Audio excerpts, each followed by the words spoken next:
listening to the Film Monsters Podcast with Nate and Ray.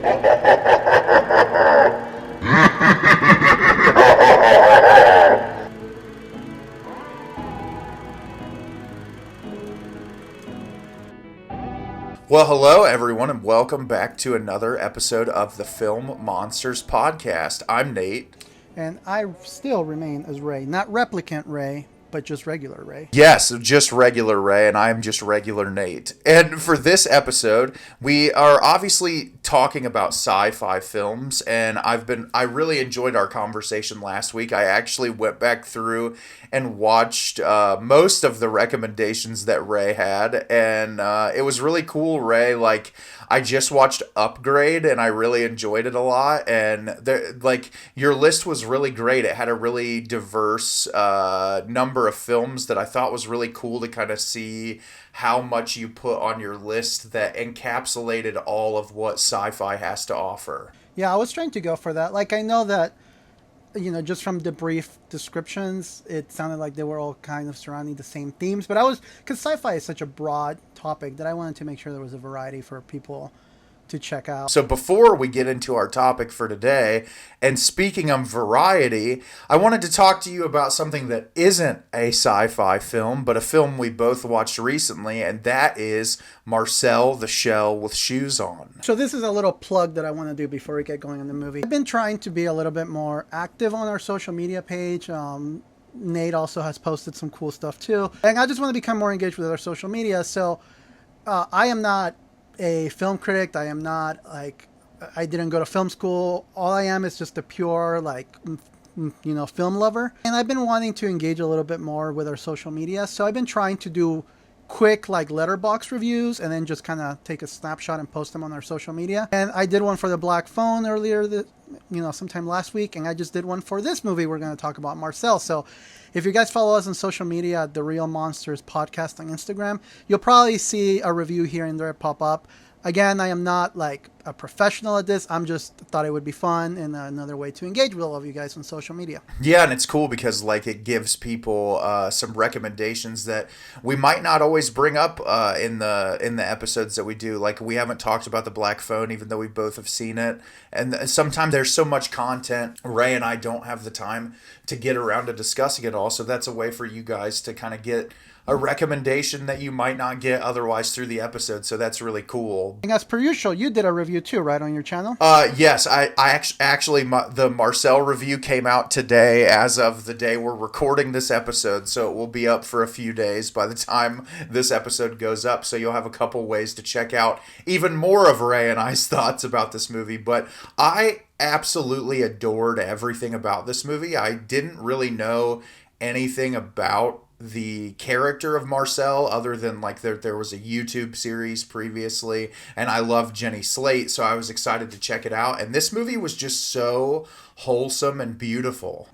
There was something to be said about that because I feel like a lot of people, and this is nothing wrong with this, but I've noticed that a lot of us, as things get chaotic out there, we are starting to tune into more darker and grittier things. People seem to enjoy the darker, more bleak side of films. Nate and I are notorious for that too. But with this movie, it was interesting because it's an A24 production. So, usually A24, further proving what a big umbrella they have. And yeah, this movie was the epitome of wholesome. I think this is the type of movie that shows that a clean, wholesome PG movie can still leave a very emotional imprint on you. Oh, 100%. I think some of the things that interested me so much was, when I was watching the movie, I did not realize at first that the grandmother character was played by Isabella Rossellini. And I was like, wow, this is insane that they were able to get her to do the voice for this animated film, and she's so incredibly powerful in it. And there was one little bit I wanted to bring up, Ray, because I just thought that it was really beautiful, and I thought it was really interesting. So doing some research into the film, film, apparently the filmmaker, Dean Fleischer Camp, who was the director and also the guy who starred in it as the person shooting Marcel and filming the documentary, I guess him and Jenny Slate were married while they were making Marcel, the YouTube series, and they got a divorce in the middle of it. And I thought that made so much of the film so much more profound after I saw that online, because there's that conversation that Dean and Marcel have at one point about his divorce and how they're still close, but like it was a mutual separation. And then you have the man and woman couple in the film who got a divorce, which is the sparking point for the family being separated. And I thought that really made that element of the film so much more poignant and even more beautiful thinking about it in hindsight. This was one of those films that it's great for kids and for adults, because so when I saw it, I don't know how your experience was, but when I saw it, when I walked in at first, the previews are still going. The movie theater was completely empty, and I was really bummed out. I'm like, oh man, like we need to support more stuff like this. But right before the movie started, maybe like 5 minutes before, a whole family walked in with their kids, and I was worried at first. I'm like, oh man, kids, they're gonna ruin this like moment with this film, because you have these like 5-year-old kids sitting in the theater. But it had it to it. Hearing the kids, 5-6-year-old children, react and laugh at the lines Marcel was delivering, and kind of have that innocence being filtered through, but at the same time, I, as an adult, am watching something that's moving me emotionally. That experience was really great. I don't know if you ever saw the movie Finding Neverland. I have not, but I've heard good things about it. So I won't take too much time with this, but basically there's a scene in Finding Neverland where they're trying to pitch this like theater production and nobody's coming to see it because it's about Peter Pan. And so J.M. Barrie, the writer, he brings a bunch of orphans to watch the play, and as the orphans react to the play and how they laugh and how they are in awe of watching Peter Pan flying around with Wendy, that becomes contagious with the rest of the crowd, and the rest of the crowd starts reacting to that as well. So I kind of had a similar reaction where I'm watching Marcel for this very like emotional punches, but then as the children in the theater were laughing, it was almost contagious. Like I found myself smiling and laughing more throughout it than if I would have just been sitting there by myself in that movie theater. That's such a great experience to have, and I love when movies are like that, when like the collective experience of other people is what brings you that joy on top of the great filmmaking. And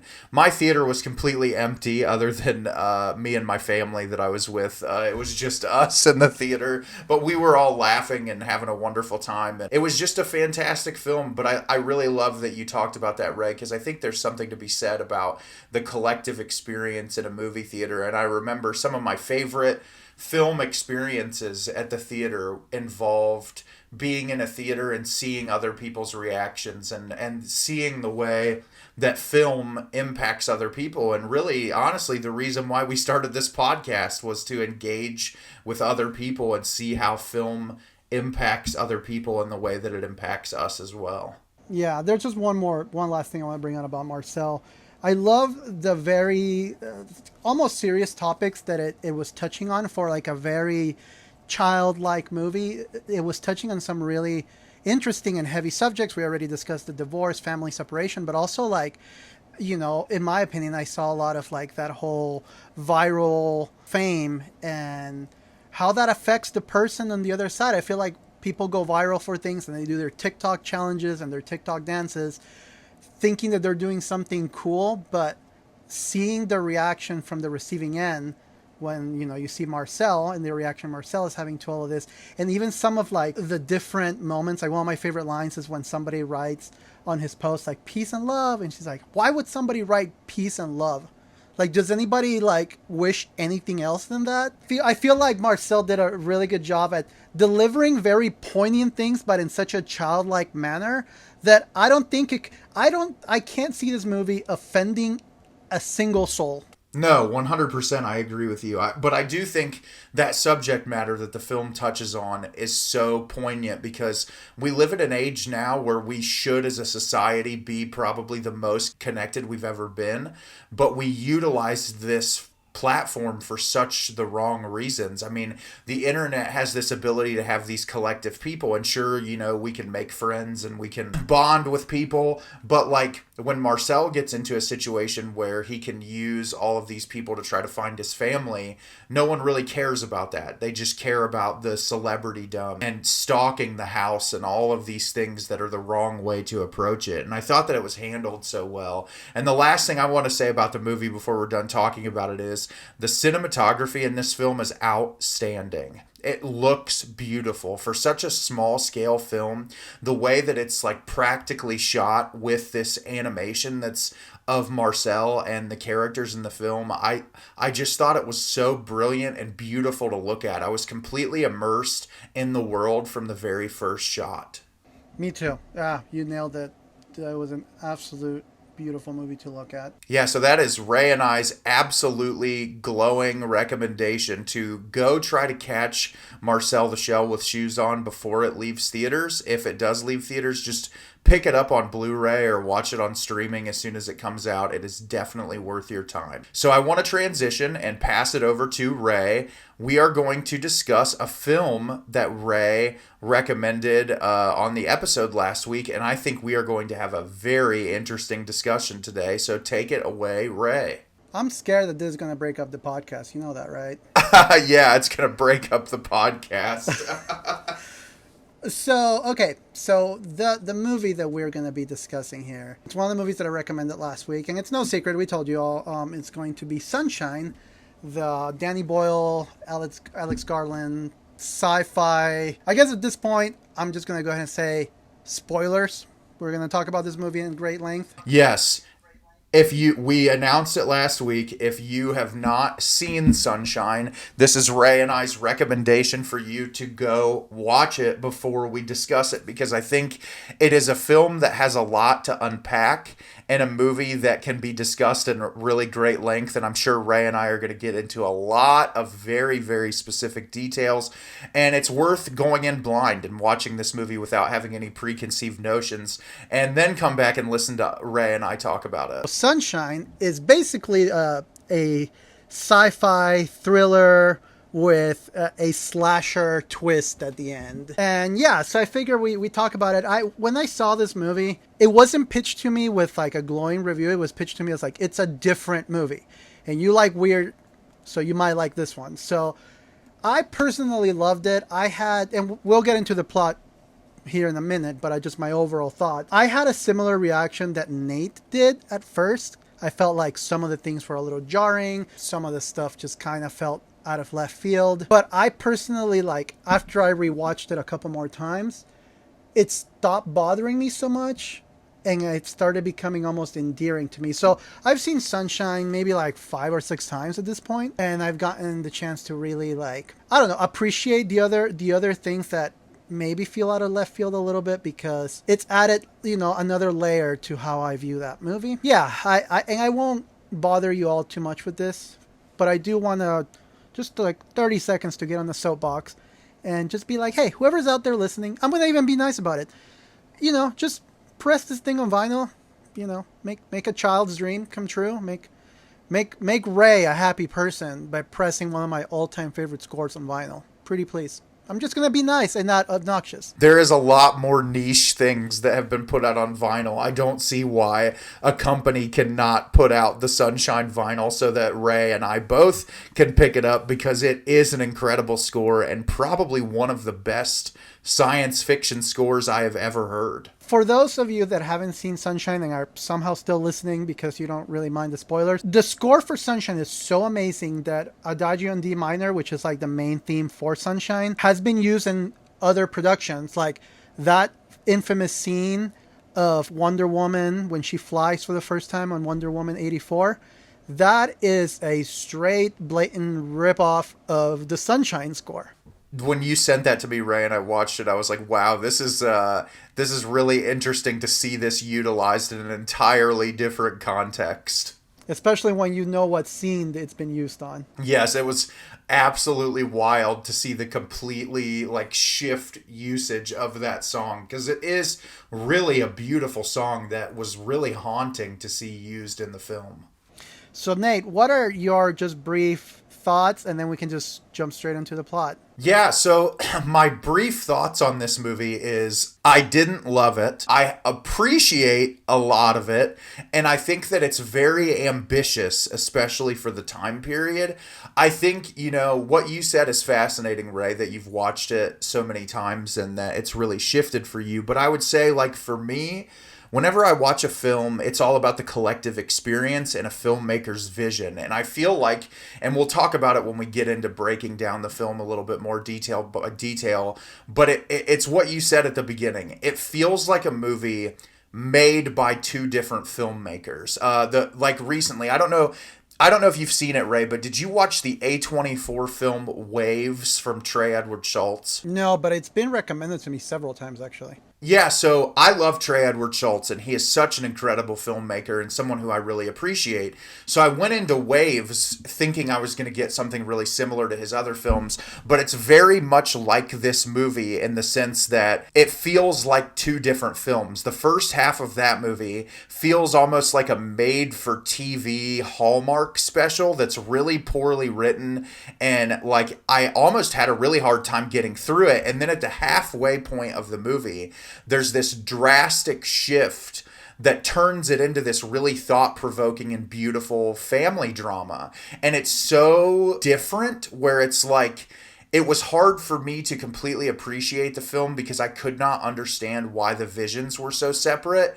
And that's what it is with this film, except completely the opposite, where I feel like the first half of this film is this really beautiful and incredibly well-written and well-constructed science fiction movie that has so many unique and interesting plot points. And then when it turns into what Ray said at about the halfway point, where it turns into this almost like generic slasher, the editing and the cinematography become a little bit more jarring. It just doesn't feel like a cohesive piece, which took me out of it a little more because the experiences of the characters and that payoff at the end didn't really pack as much of a punch because I was just more kind of confused why the film took the direction that it did. So Ray, do you want to kind of give a little background to start us into the movie and talk about like how we start off and how the information's brought forth? So in the year 2057, basically the sun is dying. The sun is the light is starting to fade off, which, it ultimately is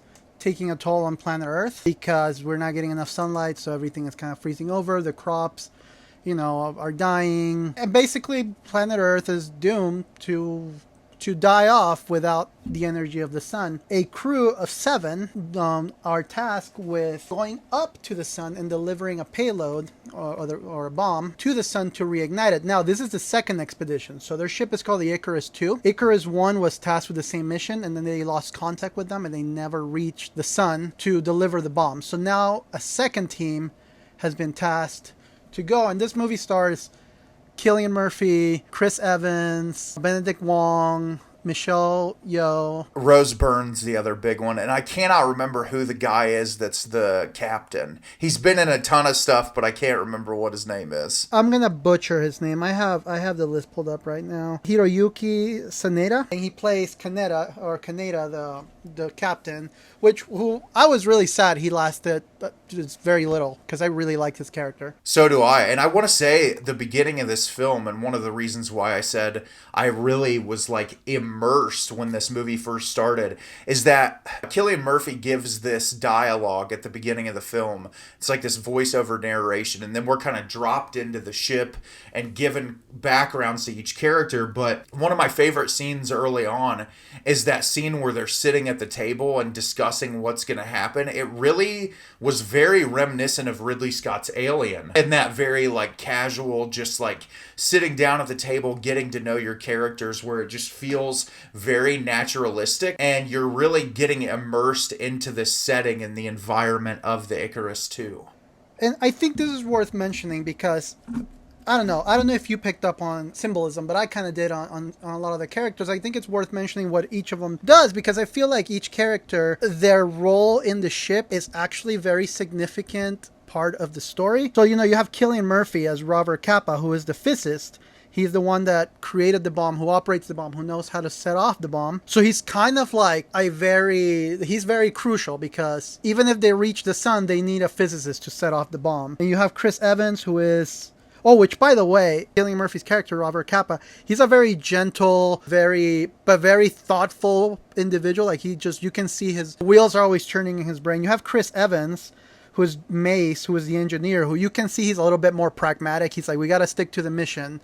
Mission is priority, nothing else. Rose Byrne, who adds a little bit more of the emotional tenderness to it, and she's the pilot. Michelle Yeoh as Corazon, who she's the biologist, so she's in charge of like taking care of the plant life that they have, so they have sustainable oxygen and food sources to grow their own food, because the voyage is, years long. We have Cliff Curtis as Searle, who is basically the psychological officer. He kind of helps them have psych evaluations to keep them in check. But he is also like, his character is really interesting because he is very obsessed, and you see this from the very beginning.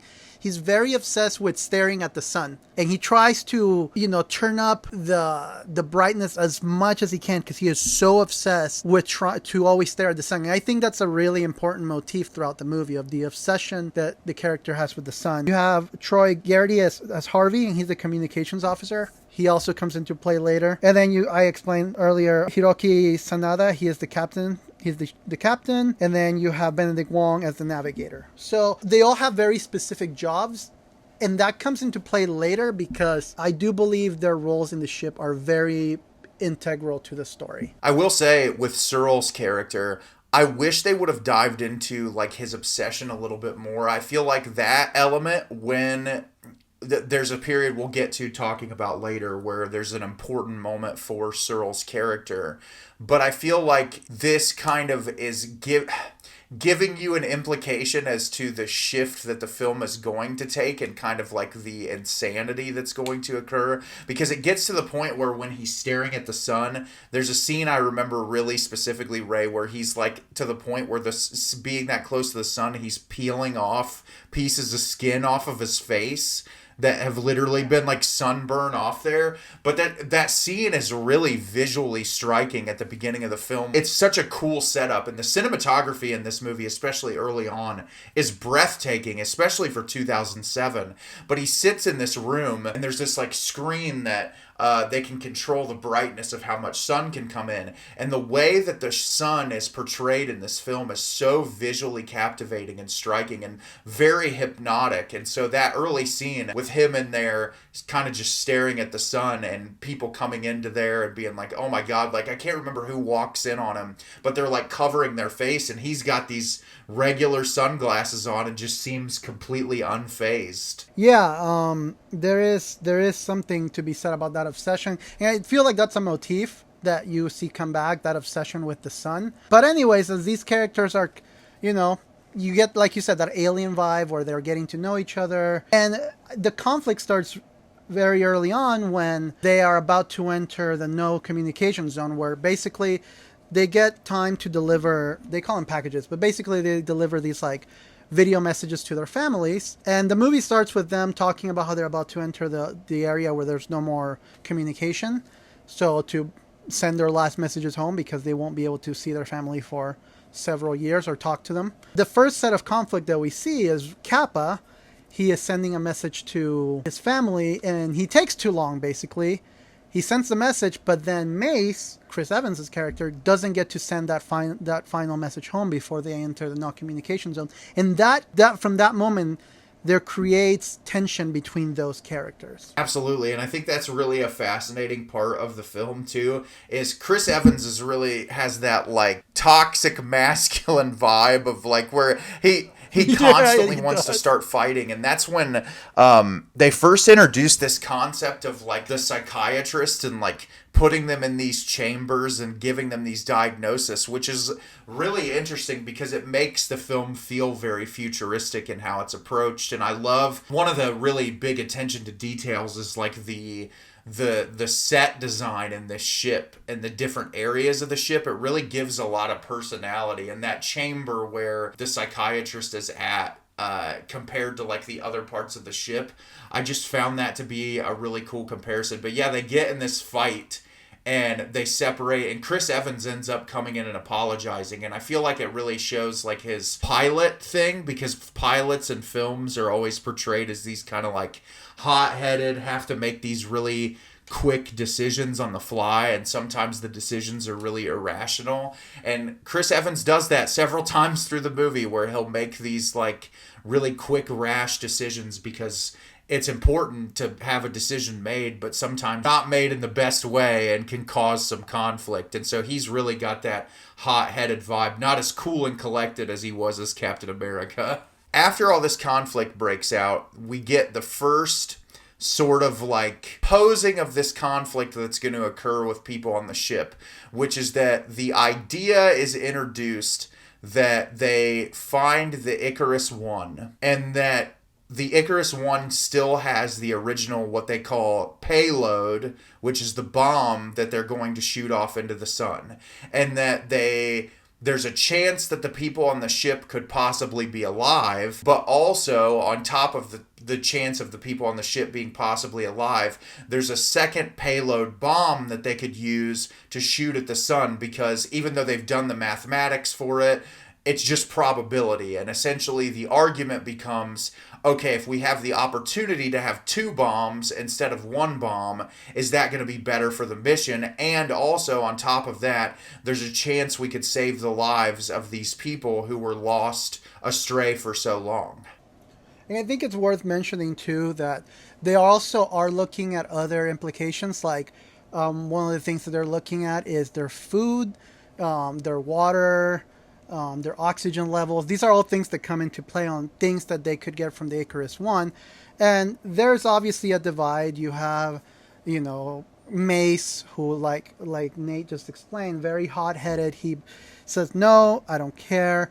The mission, delivering the payload, is priority. We don't deviate from the mission at all. And everyone starts arguing. And I thought this concept was really interesting, where the captain says, we are not a democracy. We're going to make the most informed decision on this. And the one that's going to make the most informed decision is our person that's best equipped to make that decision. And because the decision involves the payload, the better person to make this decision is our physicist, which is Kappa. Yes, and the thing I love about that is I feel like that is a scene where you really get Alex Garland's writing in the best form. Clearly, some of my favorite Alex Garland projects, obviously Ex Machina, and I really enjoyed Annihilation. And you can tell when he is writing science fiction, he's very detail oriented in the way that he writes, and how much attention to detail there is in specific elements of the dialogue. And I love that conflict. But the other thing I love is this discussion about the trajectory of the ship, and how shifting the trajectory of the ship could cause a lot of problems to the structural damage, and possibly on their trajectory to try to get back to Earth after the payload's been delivered. And that comes a big part of the conversation. And like, is it even worth trying to stray off the path normally to get to the Icarus One, because just swerving off and messing with the trajectory of the ship could cause larger problems for them in the future? Yeah, and I just thought it was interesting that all those angles get looked at. And, ultimately what ends up happening is Kappa basically says, because this is all probability, one bomb, could reignite the sun, but two bombs, we can at least have two chances in case one doesn't work. So ultimately they make the choice to slingshot over to Icarus One to try to, because the way they discovered it is through a signal that comes through. So because it's a distress signal, there is this thought process that they might still be alive if there's a distress signal still going on, even though it's been 3 years since they went missing. They decide to make the move to shift the direction and head to the Icarus One. And this is the part of the film, Ray, where I think this will make our discussion really interesting, because as we've said, the third act of this film takes a very drastic shift in the tone and the mood, and kind of just like what is presented as the danger. And I think what kind of turned my opinion and made me not enjoy this as much as I wanted to is the amount of danger and stress that is just from the natural elements. and from space travel in general, and like the decisions that are being made, is some of the best parts of the film. Like the tension that occurs because of shifting the direction of the Icarus, and the amount of danger there already is of being in this close proximity of the sun, and the dangers of not successfully delivering the payload. You could have a really successful film that's just the stressors of that, as we'll talk about in one of the upcoming scenes, that is one of Ray and I's favorite scenes in the whole film. That, in my opinion, is enough to create a really great film, and I feel like this movie wanted to take a very different direction, and that's where it kind of falls short for me. But this initial buildup of like all of the crazy things that could happen that are just external factors from being in outer space and from the decisions that they're making, that's the scariest and most anxiety-ridden part of it all. So here's just a little fun fact before we continue. The cinematographer for this movie, when they were putting together the set design, he requested that the ship did not have any yellows or golds or anything that, or ambers. That's why the ship is strictly, he wanted to use only like whites and silvers in the ship, so the sun could have a bigger contrast when they were looking at it. Except for those really awesome spacesuits that they use. I love the spacesuits. Yes. Which we see them. So, you know, this scene was really interesting because, so what happens is they wake up, you know, and the ship has been damaged. And the navigator, Benedict Wong's character, Trey, he goes through all the numbers and he realizes he made a mistake. He forgot to account for the panels that are protecting the ship from not being burned from the sun. So now 3 panels have become damaged, which can cause a lot more damage to the ship. So the captain volunteers himself to go repair it. And then Mace pulls the jerkiest mood in the whole movie, where he's like, somebody else has to come with me. And then he's like, I volunteer Kappa. And he just like calls out Kappa, which further shows like that tension that those two characters have throughout the movie. I think it really shows the human nature in people, because, you know, oftentimes we look at these scientists and things and we think that they're like, because of their intelligence and their intellect, that they're above being a human being.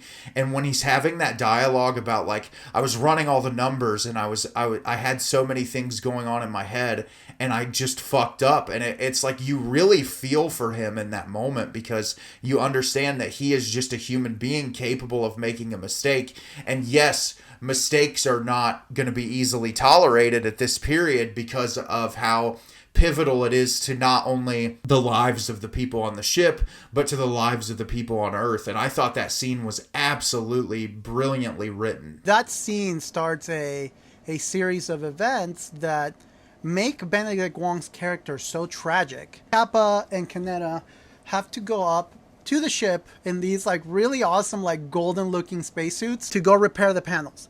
The problem is it's a timed process. Like they don't have a lot of time to get it done. I love the little tiny slit in the actual helmet, because it feels so much like when there's a solar eclipse and you can watch it from Earth and they have these little machines that make it easier to look at the sun. It just felt so much like that. And I love the shots from inside of the suit. It was just like, this scene where the two of them go to repair these solar panels is probably one of the most stressful scenes I've ever watched in a movie. And I think it's because the film starts off as this very sort of quiet and nuanced movie, very similar to Alien, where you're just kind of introduced to these people interacting in this specific environment. And then when this mistake happens, it's just like build up on build up on build up. And this scene really just goes to show that the environment that they're in and being this close to the sun is incredibly dangerous and horrifying. And like, I think Cillian Murphy delivers just such an amazing performance in being this person who, like, Rose Byrne looks at him and she's like, you'll be okay, you've done this on Earth so many times in a practice run, but no matter how many times you do something like that as a practice, it's never going to prepare you for this real life circumstance. And his fear and his anxiety of the situation really kind of amplifies that for you as as the viewer as well. So basically what happens is they're up there repairing. The ship wants to readjust back to the original position, because right now they have manually shifted the ship so they have time to close the panels, but the ship is trying to shift, like go back to the original position that it was traveling at, which means they are going to get burned alive up there. So they're basically in this very time stressful situation trying to figure out how to repair these panels. And they're in space, so they're moving very slow. And that just kind of adds to that anxiety. And obviously you have this ground swelling score that starts creeping in that just messes you up even more as you're watching it. In the ship, they're trying to make the decision to make the ship either go back into course or not. And everyone is trying to remain at manual, but Chris Evans says, no, if we wait any longer, the ship is going to take some damage. We need to shift it back. And then Kaneda is like, I approve, even though that means that he's probably going to die. And this scene is probably the best scene of the whole movie. Oh, it is 100% the best scene in the movie. And that's why I said earlier, the elements of where they are this close to the sun and the dangers and the implications that come with them being that close are scarier than any of the stuff that happens in the third act. That stuff was not scary to me. That was just like very generic, and it didn't freak me out much. This scene, it reminded me of when I saw the movie, the Alfonso Cuarón movie Gravity in the theater, where you're put in the situation of these people in outer space, and it felt so realistic. And the fear in Cillian Murphy as he's trying to get back into the airlock and knowing that this person that he's worked with for so long probably isn't going to survive. It was emotional, and it was intense, and it was just the score accompanying it made it even more emotionally impactful. To get to the point, the ship turns around and Kaneda basically tells Kappa, go back, I'll finish it. Save yourself, basically. Kappa doesn't know that. He just tells him, go back to the ship, I'll finish it, so you can get a head start. But Kaneda, when he realizes that he's not going to be able to make it, he basically faces the sun. And what I found really interesting, and this is going back to the Searle character and his obsession, as Kaneda is about to meet his fate, Searle asks him, what are you seeing? Like, Searle is so obsessed with this sun that he, even though as his, captain and potential friend is about to die, all he's interested is, what are you seeing as far as the sun goes? The dialogue between the two of them was really great. And when they get back in the ship and things start, I don't want to say calming down because it just makes the thing more stressful. Then we're sort of pushed to the forefront, becomes one of my least favorite characters in the film, Harvey, who decides to take over as the captain, who is just probably one of the most obnoxious characters on their whole crew. And he's like, I'm taking charge now, and somebody has to be the captain, and blah, blah, blah. And they get back on the ship, and I believe, Ray, and I could be wrong, this is what leads into issues with the oxygen in the ship. Yeah, this leads to some oxygen issues in the ship. The reason why is because when the ship is turning back around, the shift happens a little too late. And as the shift is turning positions, the sun gets the garden, and the garden catches fire. And they have to extinguish the fire, which means they have to kill the oxygen in the garden room, which ultimately just kills the entire garden, and that jeopardizes their oxygen take because they're using the garden as a way how to keep oxygen flowing in the ship. And I just want to say too, as a really quick sidebar, Michelle Yeoh's performance, if there's another qualm I have with this movie, they did not focus on her character enough, because I think that when that scene happens, she's the one in charge of making sure that this is taken care of and that the oxygen space is there. But the horror on her face isn't necessarily 100% to do with just the oxygen, but also the care that she has for the plants and for life in general. And there's a brilliant scene with her towards the end of the film, Ray, where she's holding that plant in her hands. But I think that her performance is so nuanced and brilliant in that, like, when that happens, just her running into that space and wanting to save these plants, like, I thought that it was just beautiful. But I agree, she's underutilized in this film for sure. But this also kickstarts Benedict Wong's character Trey this guilt because he feels like all this happened because of him, and he becomes severely depressed and just filled with guilt as this is happening in the ship. The turn that his character takes, it's kind of like, at first it's really interesting because you see like the depression that kind of takes over him and the guilt that he has, and then he kind of, once the other elements of the plot take place, he's kind of pushed on the back burner a little bit until his character comes into play a little bit later to just kind of give him a little bit, I feel like more to just give him closure and try to add a little bit more suspense into an already suspenseful situation. But after all this occurs, the conversation begins now where it's like, okay, and this was another stressful moment, and Ray, this is just to kind of accentuate what I said about the sort of unnecessary nature of adding this slasher element in. Now you've added a whole nother layer into this of there's not going to be enough oxygen to get back to Earth after the payload is delivered. And the computer is calculating how many people can actually be on the ship to have enough oxygen to get back. And they're starting to have to contemplate, are we going to have to kill someone? And that stuff to me is so much more stressful of like, okay, well, in order to survive, we're going to have to like kill somebody to have enough oxygen to get back. And so then it becomes the conversation of less of like, okay, we're going to Icarus 1 to get the other payload. And now it's, we're going to go to Icarus 1 to see if we can get oxygen to bring back onto the ship so that everyone can survive. That scene was like almost brutally uncomfortable where, you know, you have a side of the crew that's like, no, we're not going to kill people. And then you have the other side that's like, we got to do what we got to do to survive and to deliver the payload. So then you start seeing a split with the crew and how they are interacting with each other. I was reading somewhere too, and this is just more up to interpretation, that every member of the crew represents a different type of like just spiritual or religious belief. Like you have Corazon, who is a more spiritual, you know, nurturing person with you know, having that connection with plant life. You have Kappa and Mace, who are more like pragmatic, more scientific. You have Searle, who has almost this like godlike worship towards the sun, so more of like a overzealous religious person, which comes into play later. So I read somewhere while I was reading up on this movie that that each character almost like represents a different side of like the methodology that people live by, and the moral code and the spiritual, religious, or otherwise beliefs that people have, but it's expressed through like a scientific space lens in outer space. That's really fascinating.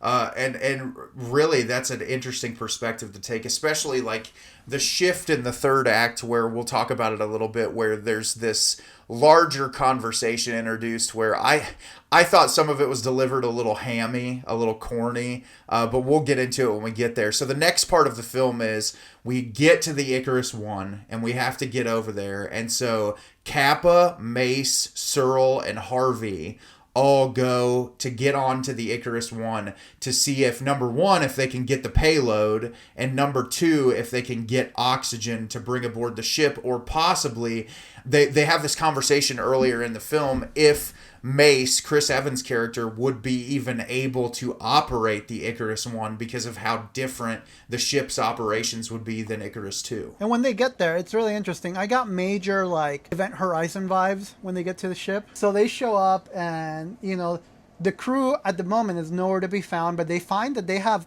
more than sufficient food, plenty of water. They even have a full operational garden. But then they realize that the reason why the Icarus malfunction is because someone actually sabotaged the ship. And Chris Evans finds out that like someone had sabotaged the ship, and that, you know, they need to repair it if they're going to be able to move it. And they eventually come across the crew. And the crew, which I don't know what you thought of this. I thought this was really interesting that as they're walking through the ship, you get these like little flashes of the crew's faces. I was actually going to say how much I hated that. I thought that editing choice was so bizarre. And this is...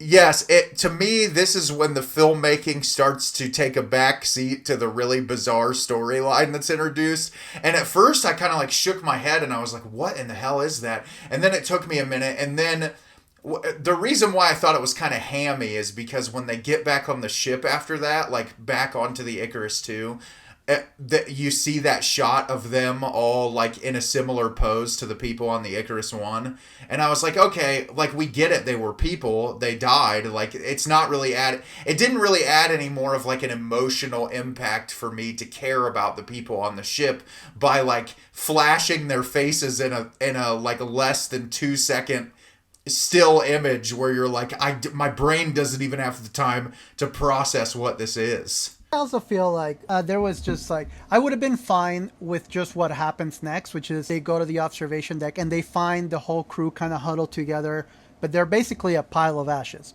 They got burnt, which starts alluding to like, okay, somebody sabotaged the ship. You find all these bodies completely burned, and then right as things take a big left turn. I feel like here's where they start here's the moment where it starts taking a pretty huge left turn.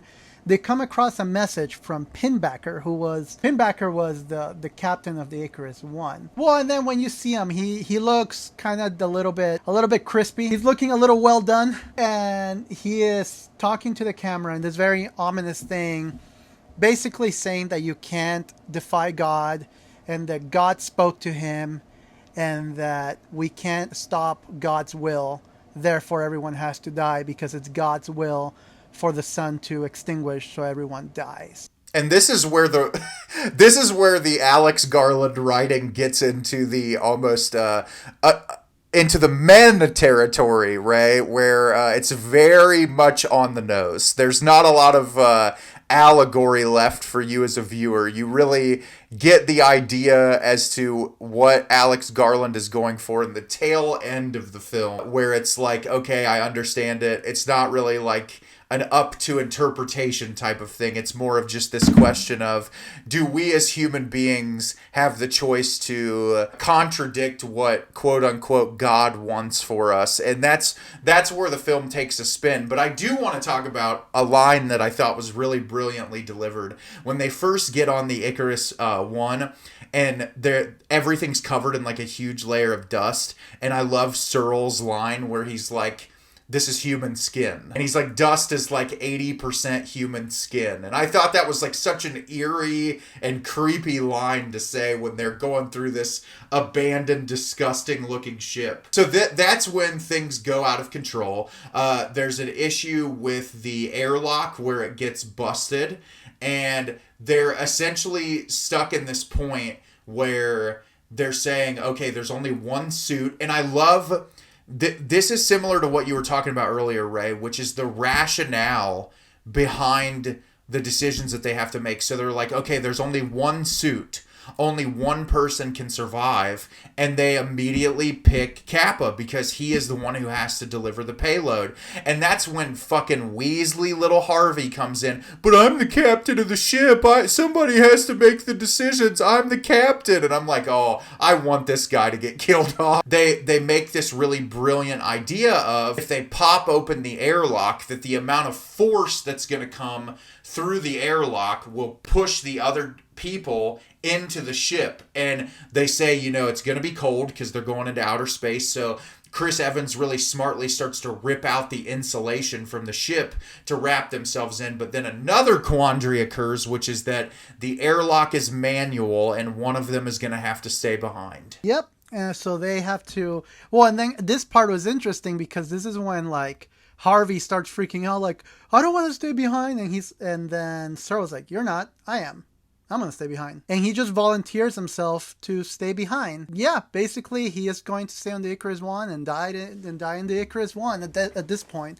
So they all wrap themselves in this, like, insulation. And, yeah, they get into position, ready to be launched. And Searle just go ahead, and he just pops open the thing. Interestingly enough, though, at this point, they have no idea what happened with the airlock, because Cassie and Corazon on the ship are wondering how that happened because they never undocked. So they're trying to figure out as well how that... They have to cross 20 meters, basically, in outer space. And this is when Nate's favorite death happens. Yes, and okay, Ray, you have to admit, they really wanted to show you how much they hated that guy, because his death is very, very brutal. Yeah, it is. He gets like hit up against the side of the ship, and his body's literally like bouncing like a pinball, and then it like does. And when he's frozen, he starts breaking. Yeah, they like do that crazy zoom in on his face, and you see his eyes like glaze over. Yeah, and his face starts breaking off, and I was like, "Goodbye, I don't feel anything for you." This is Harvey, by the way. This is Nate's favorite character, Harvey.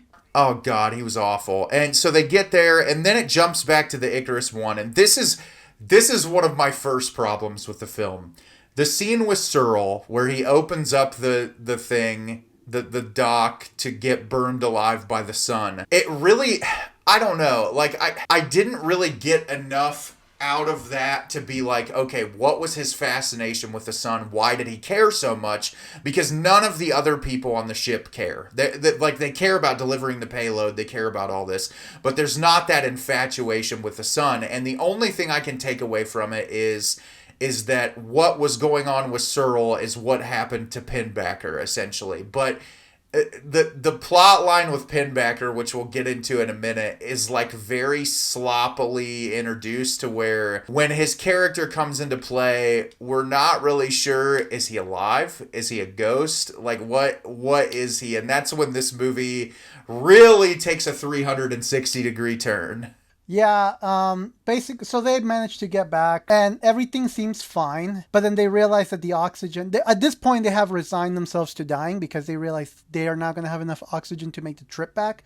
So at this point, they all kind of made the decision. It's like, okay, we're all going to die, but it'll be okay as long as we deliver the payload. But then when they start looking at the levels of oxygen, they realize that the oxygen only has enough for, I believe it's 4 people. Yes, and they say, but there's a fifth one. Well, and there's a 5th one, but at this point, it's like you have Kappa, Mace, Trey, Corazon, and Cassie. So there's 5 people.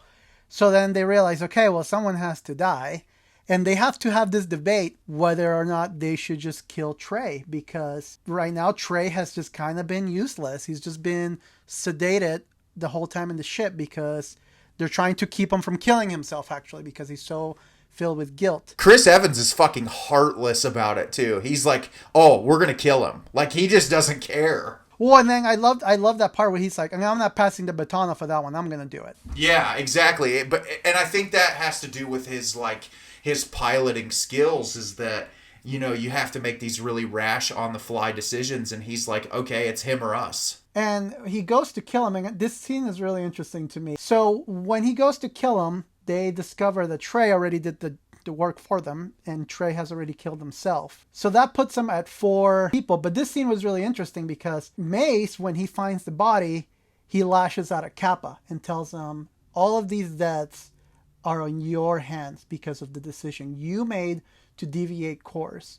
So this blood is on your hands. And then they get into a brawl. And I thought this was really funny in a way, because they get into this brawl and they're beating the hell out of each other. And as they're like panting on the floor, and both of them are like kind of like doing the whole macho thing at each other, Corazon just walks out of the room and she's like, we're running low on oxygen. We need to take smaller breaths, and just walks out and leaves them on the floor.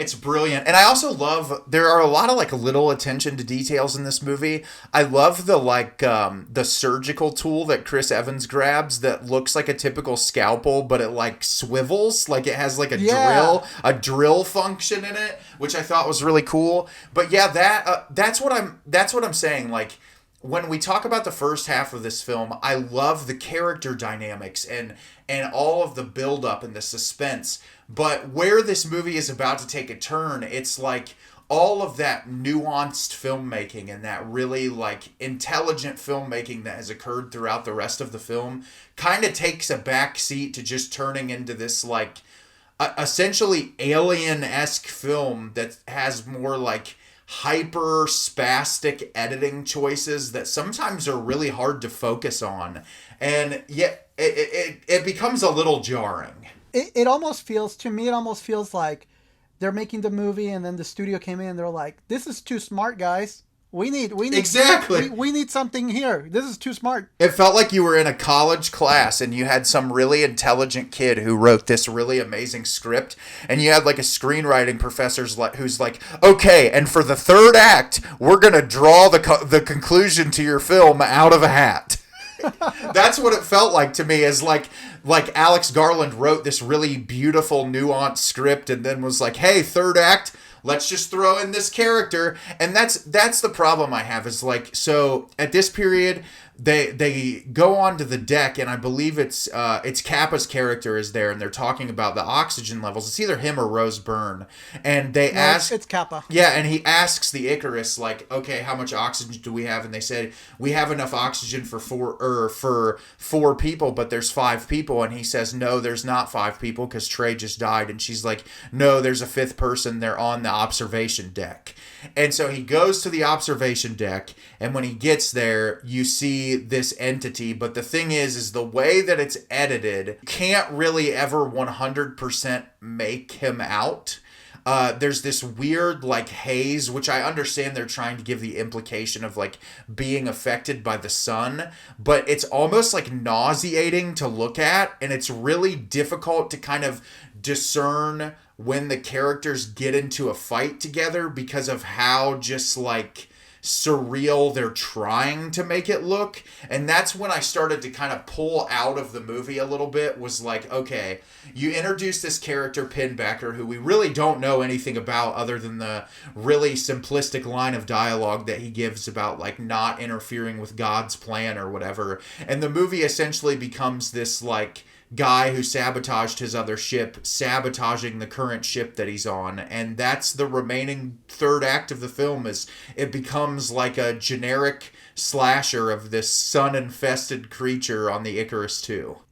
Yeah, at this point, you have this moment where when Kappa walks into the room, he even has that line that's like, "Are you an angel?" Like almost going to like he has lost it completely. And don't get me wrong, I actually do see the criticism you're saying. I agree with it, in fact, but I guess it just didn't bother me as much. Maybe because I've just seen it so many times, so I just know it's coming now. But here's my thing. I don't like you said, how hammy it is. How there's no like subtlety about it. He really like drives that. He really hits you with a hammer with the message he's given. But I personally kind of like the concept of being out in outer space for so long that you become so obsessed with something that you start picturing it as your God because you want to believe in something higher. You know, and you see it now, even when you look at things, social or political stuff, like you have all these things happening in the government that they're like, well, God wants it to be done this way, so who cares about human race, you know? So I feel like even though it's done in a very hammy in your face way, I still kind of like that they were trying to take that approach. I just wish it was a little bit more subtle. Yeah, exactly. And I think there are ways that you could have done it a lot more subtly, but I think it's like it probably needed to be a longer film. And if you cut that out, you could have added more dialogue between the characters that sort of imply that, or make one of your characters like, it would have been the perfect opportunity to make Searle's character a more religious person or someone who has a more faith-based background, and have more of his discussions centered around that, to where it becomes an internal struggle for the people on the ship. Because there is this fascinating thing of like, whether it's God you want to believe in or nature or whatever it is like, should humans interfere with that? And obviously I think the answer in this film is yes, because you already have this group of people who are living and trying to survive. You're obviously going to do everything that you possibly can to keep the people alive to survive. And what I think I struggle with is like, that dialogue is conveyed through such rapid sequences that it's really hard for any of it to really resonate with me, because it's over so quickly. And then like the rest of the film is like Pinbacker's character going through and essentially starting to attack people one by one. And there's a couple of really great moments in the film, but like they do Michelle Yeoh's character dirty, I have to say. She gets the dirtiest death, but I really do love that when it cuts back to her, because Pinbacker and Kappa get into a fight, and he ends up getting locked in an airlock. And that's when Pinbacker starts going through and killing them off. And the first one he kills is Michelle Yeoh. And she actually goes into the oxygen room. And I think that this is a really brilliant thing. And if it was done without the slasher elements, I think it would have been even more brilliant, is she finds a living plant amidst all of the burning. And that glimmer of hope and optimism, which, Ray, I think you said it best earlier on, she seems to be the glimmer of hope and optimism in the ship. And it's like, I found this plant. There is a chance that we can have more oxygen than we thought. And she immediately gets killed, and that whole plot arc is completely gone at that point. Is like, he comes in, kills her, and it's on to the next thing. The best scene in this third act, I believe, is when Pinbacker goes into the, I don't know if they're engines. I'm not an engineer, so I'm not sure. But these big mechanical parts of the ship have to be submerged in coolant. And he goes and he pulls them up to where the ship's operations stop. And so Mace's character has to go in and try to fix these to get the ship operational. It cuts all the power to the ship. It makes the ship stops working. And I think that this scene with Chris Evans and the coolant is probably my favorite part of the third act. Is just that struggle that he has to go through to try to get these engines resubmerged in coolant. Yeah, and this scene was really interesting to me because Chris Evans, at this point, he is, you can just tell that he is, in a way, he has already realized he's going to die. And he just gets in that coolant to push those panels in so the ship can start going. My only complaint that I had with that scene was really with how methodical, with how smart and how pragmatic you are, you couldn't have thought of getting gloves. Exactly. And that is, like I said, that was Alex Garland getting to a point in the script where he did not care about attention to detail. And I will say, despite that scene being great, Chris Evans's death is probably one of the cheesiest things I've ever watched. The dialogue he delivers, it's like, I'm like, dude, Chris, I love you, man, and you have made it so far in your career, and I enjoy everything that you're in, but my God, dude, tone down the hamminess just a little bit. He's given his best, Shakespeare in the Park performance. that was yeah, I'll give you that. Yeah, it was rough to watch. He kept saying the same line of dialogue over and over again, and I was like, and then this is another part of the problem I have with the third act, Ray. They really kind of just push Rose Byrne to the back burner. She basically becomes non-existent, and also where the main part of the third act occurs, near where the payload is, her character just sort of magically appears there. You don't really know how she got there. She just disappears for a long period of time. And then it's almost like Alex Garland was like, well, we've got to have Rose Byrne in the very last act of the film. We need to make sure that she's in this room, but we're not going to show anyone how she got there. No, when she's running away from Pinbacker, and this is just because I've seen the movie so many times, she goes through a door, and I recognized that door was the door to go into the payload.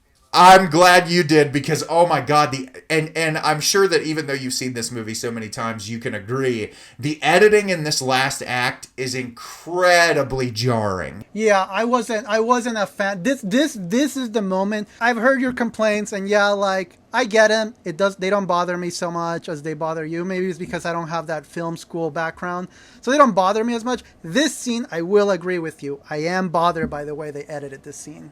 So when Cillian Murphy gets out of the airlock and has to try to find his way to the payload, the editing becomes so jarring that you never really I kept rewinding it because it was driving me nuts, where I was like, I don't know where he is on the ship. There's a period where he jumps in the spacesuit to this other part of the ship and then ends up in this other part of the ship, and I was like, how is he getting from point A to point B? And it's almost like the editor was like, we don't have really great, concise footage to get us from that point.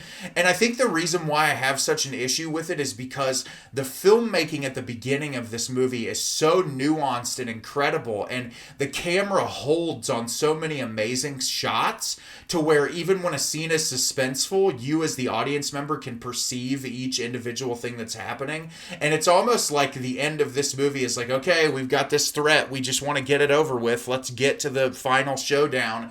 And it really kind of pulls back from that emotional weight that I had towards Cillian Murphy's character, because it's just like, okay, we're trying to get from point A to point B. We know there's going to be some kind of a showdown. Let's just get us there. And I wish they would have just got us there instead of trying to add in this like faux level of suspense that really doesn't pay off for me very much. Yeah, I agree with that. The fact that the first half of the movie, it's like they really put a lot of care into it, and at the end it's just like, we just need to get this movie done. Yes, and that's the final sequence of the film, which we could go into a little bit more detail on. There's like a showdown between Pinbacker and Cillian Murphy near where the payload is being delivered, and this is really when Rose Byrne's character just kind of gets shoved out of the way as like a, yeah, she was on the ship, she's probably dead now, you don't really care. And it's really just like Cillian Murphy being near the payload so that he can make sure that he delivers it. And I will say the very last shot of this film on Cillian Murphy is really beautiful, but it didn't really hold a lot of resonance to me. And then if you want to talk about that showdown sequence a little bit, Ray, because I want to talk about the very last scene in the movie. I actually want to add a few things to the very last scene to the movie too, because there is a resonance for me. I think the reason why I'm willing to forgive so much is because there is a resonance for me personally with the final shot of the movie. But like, yeah, basically Kappa finds Cassie lying on the floor, which this one bothered me a lot because she was also such a integral, like emotional. Everyone is so pragmatic and so cold that having her and Corazon was really like the heart of the movie. So I wish she could have had at least a more emotional last moment, but she just kind of dies, and then Kappa gets in this brawl with Pinbacker, I guess. They give Pinbacker that, you know, like hazy look that you can't really tell what's happening a lot of the time. Yes, exactly. You watched it more recently than I did, but he doesn't kill him, right? I mean, he just gets away from him. Yes, exactly. He doesn't really kill him. He just gets away from him. He gets away from him, and he manages to enter the payload, shuts the door behind them. And at this point, they're basically on the surface of the sun. So, like, a lot of the sun fire is already kind of inside of the ship. The part that I want to bring up, you see Cillian Murphy's character, and he's like staring into the sun, and he has this expression on his face. And then, this is what cements me that Alex Garland needs an editor, which is, it cuts to Earth, and we have to get his family members watching the video of him sending the video back to Earth to then have the sun gets bright and makes everything brighter. And I'm like, oh God, you had to try to pull back to give us some kind of emotional resonance, where I almost wish with the direction of this film, I'm cool with the fact they delivered the payload, but I would have been fine if it was just like a bleak ending where everyone dies. Because if you're going to take this really like emotional, you know, stance of like, we're going to kill every single one of the characters off that you've grown attached to, just leave it at that. Like, they successfully did their mission. I don't need the whole like hammy Armageddon-esque scene at the end of like, oh, come here kids, it's cold outside. Let's watch your uncle's video message, and then the sun gets bright, and it's like, I don't care. I was so frustrated. I was like, fuck this scene. I didn't mind that scene at all. I do wish it would have been a little bit more like subtle. Like, you see Kappa like dies, and then you just see the sun start reigniting and cut there or something. Yes, that would have been perfect. Just like the success of the mission, it was the hamminess of it, and you know, I don't want to go to the end of this review with Ray, because Ray, I think this was a really good recommendation, and I don't want to sit here and like shit on this, because I think it is a very unique film and it's definitely worth your time. I just think it's a mess. and the thing is there's sometimes watching a mess is fun, and I feel like I would be to the point in my life where I would watch this movie and get to like 45 minutes and be like, yep, I'm turning it off. I got everything I wanted out of this movie. Or go to like Alex Garland and say, dude, you should make a new cut of this film where you pull out the dumb cheesy slasher elements at the end, and let's see where you could have taken it without that, because I do think the first 45 minutes of this is a really brilliant and nuanced science fiction movie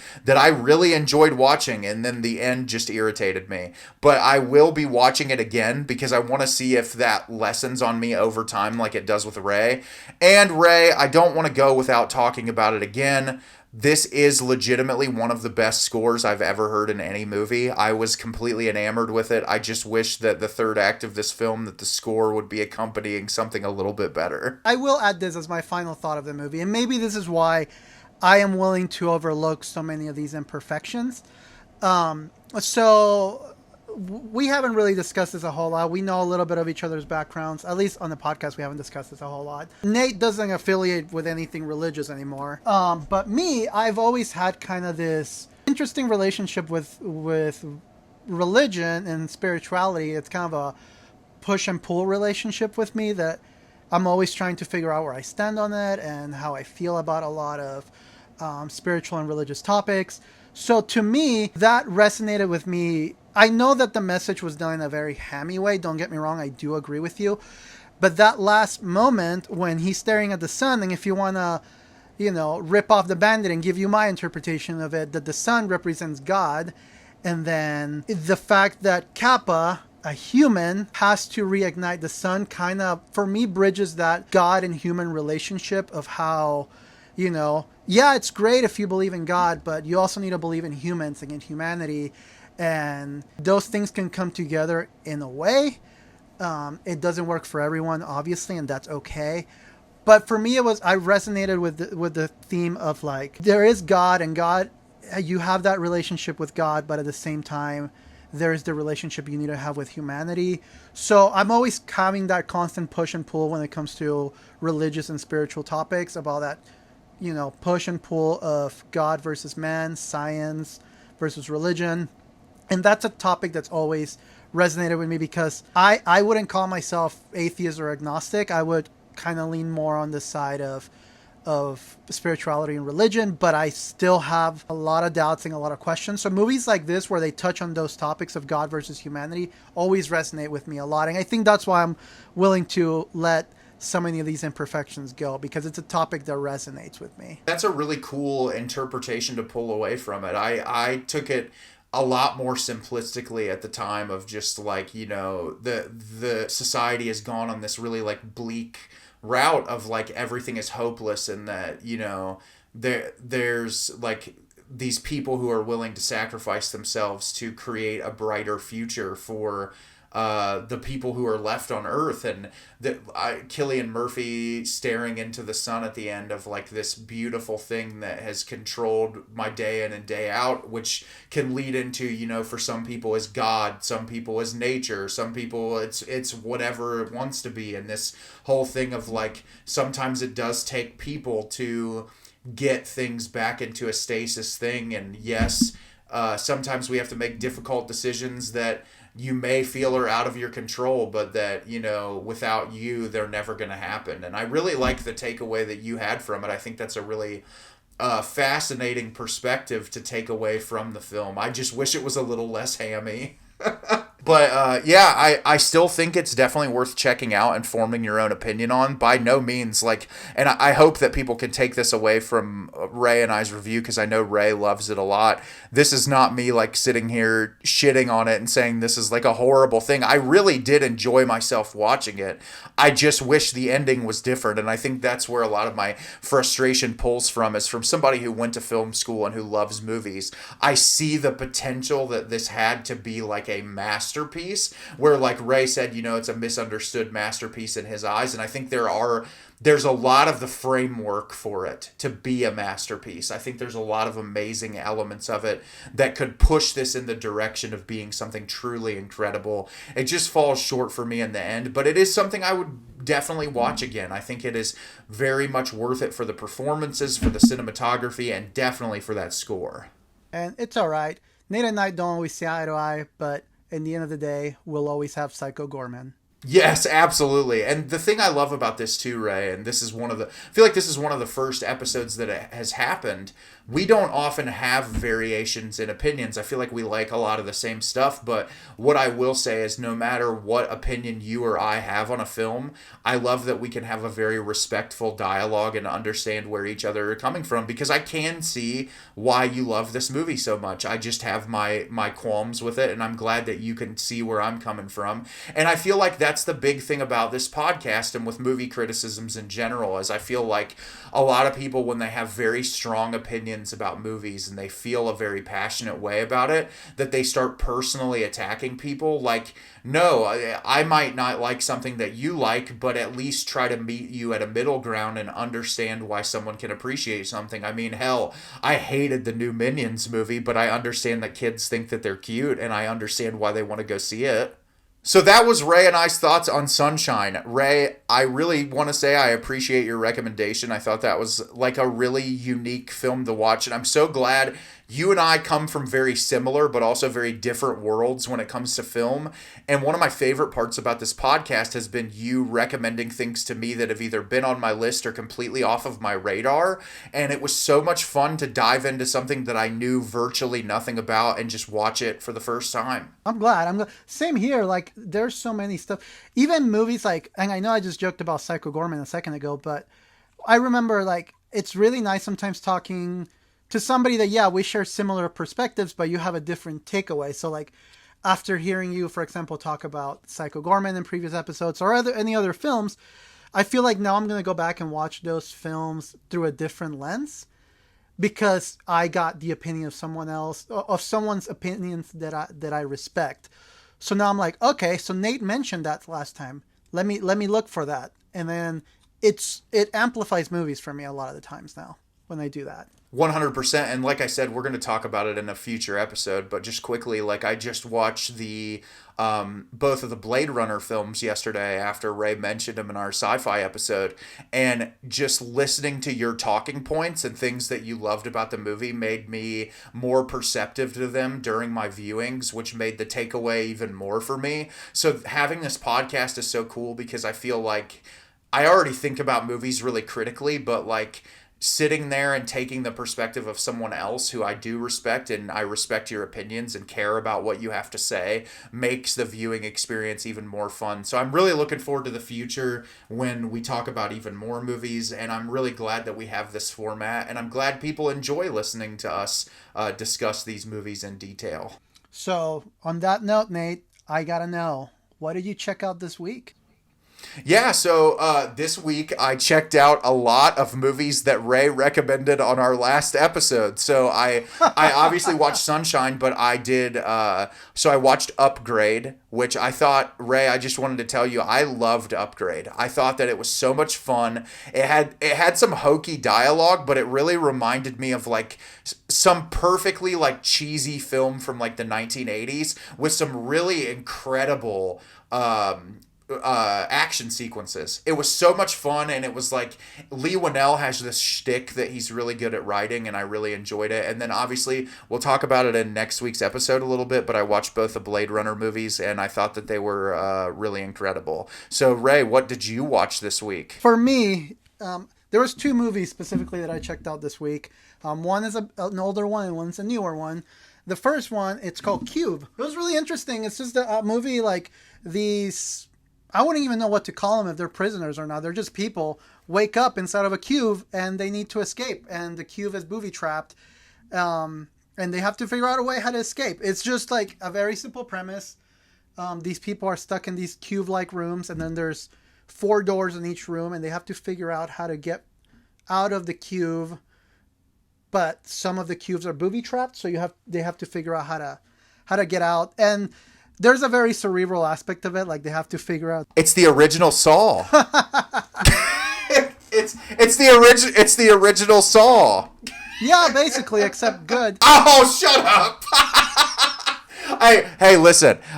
Speaking of a little sidebar self-promotion, by the time this episode comes out, I watched all of the Saw movies and ranked them, and I will have a video up on my YouTube channel. Watch my opinions. That is a fun franchise that, Ray, despite you mocking me, you would enjoy it. I know you would. They are a blast, and they are stupid, and they will make you laugh. I actually really like the first one. Yes, and if you liked the first one, you'll like the second one even more. Fun. So yeah, Cube was great. It's a very simple premise. There's like no name. Like I don't really know who any of those actors are, so I couldn't any name drops. But Mark Corbin did the score, which just went on sale on Enjoy the Ride record. So y'all should pick that up because it's a cool score. And then the other movie I checked out, I saw it yesterday, is Jordan Peele's Nope. Oh, and I am trying to get out this week to see it. So hopefully, Ray, by either the next episode or the following episode, we will be able to talk about it in great detail. Did you love it? I don't want to get too, crazy. I just saw the movie less than 24 hours ago. I think this might be my favorite of his. It was amazing. I'm not going to say anything because if people have managed to avoid trailers, don't watch it. Go see it because those trailers give away too much to begin with, but watch it. I'm not going to get into the plot details because it's still in theaters, so I don't want to spoil it for anybody because it just came out in theaters. I know not everyone can get to them real soon. But go watch the new Jordan Peele movie. It was super fun.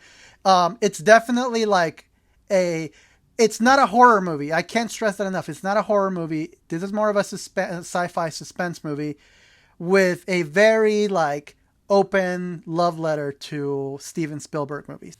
So it's horror adjacent, which is good enough for me. Honestly, Jordan Peele is one of the most exciting filmmakers today. I think that he's someone who has a real incredible passion for the horror genre. And I was actually talking to my wife because I just released a video on my YouTube channel where I ranked all the Nightmare on Elm Street films. And I said, if anyone's going to take the Nightmare on Elm Street franchise, I want it to be Jordan Peele. I want to close my thoughts. One last thought, and it's, we talked about this last podcast, but I'll bring it up again.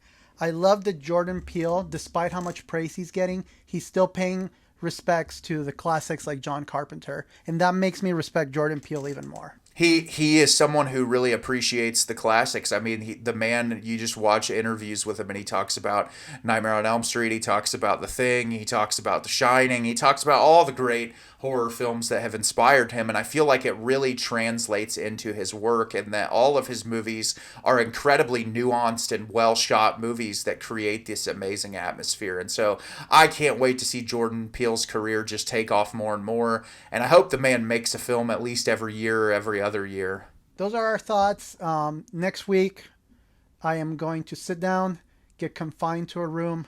Break the curse! Break the curse. If I have to cast a seance, if you're the praying person or the spiritual person, say a prayer for me. Maybe light a candle for me. Maybe set up a crystal for me in the moonlight so nothing will harm me as I watch this film this week. Yes, I am really. I'm actually excited to sit down and revisit it. It's been a couple years since I've seen it, and I love this movie. I've seen it probably 4 or 5 times, so I'm really excited to watch it again in preparation for the episode. But I can't wait to hear your thoughts on it, Ray. So if you have not seen Spike Jonze' film Her, watch it before the episode, similar to Sunshine this week. So that way, because we will be getting into spoilers and talking about plot points in great detail. But as always, we really appreciate you all for listening. If you want to follow us, shoot us a message and say hello, head over to Instagram at the Film Monsters Podcast. As Ray said at the beginning of the episodes, he's been posting more frequently, been posting some short snippet of reviews. I posted the other night my stack of Criterion pickups from the sale for July. Picked up some great movies. So if you want to go over there, leave us a question, just comment on the episode. And then I haven't really been saying this at the end of the episodes, but if you're listening on Spotify or Apple, leave us a comment, leave us a 5-star review. Tell people why you love the show and why you enjoy listening to us. We have a lot of repeat thank you people on Instagram who Ray and I really appreciate. A lot of friends and good people who are constantly pushing our content. We appreciate it. And also you can follow Ray and I on our personal Instagrams. You can follow Ray at Analog C, and you can follow myself at My Exit Unfair, which hurts to say out loud because I'm going to see Me Without You for the final time tonight. So that my name on Instagram hurts to say, but head over, say hi, tell us what you love about the show. Don't tell us what you hate about the show because Ray and I are very sensitive. We'll take constructive criticisms, but don't tell us you hate us. And yeah, as always, thank you so much for listening. And remember, keep talking to us, keep interacting. Like Nate said, I just kind of reiterating what he's saying because we really do enjoy it. I guess per usual, your co-host Nate and myself, just thank you for everything you do for us. You guys are amazing. And now I have to go take my baseline test, so they make sure that I'm still running well. Oh, sorry. I mean, I'm not a replicant. Goodbye.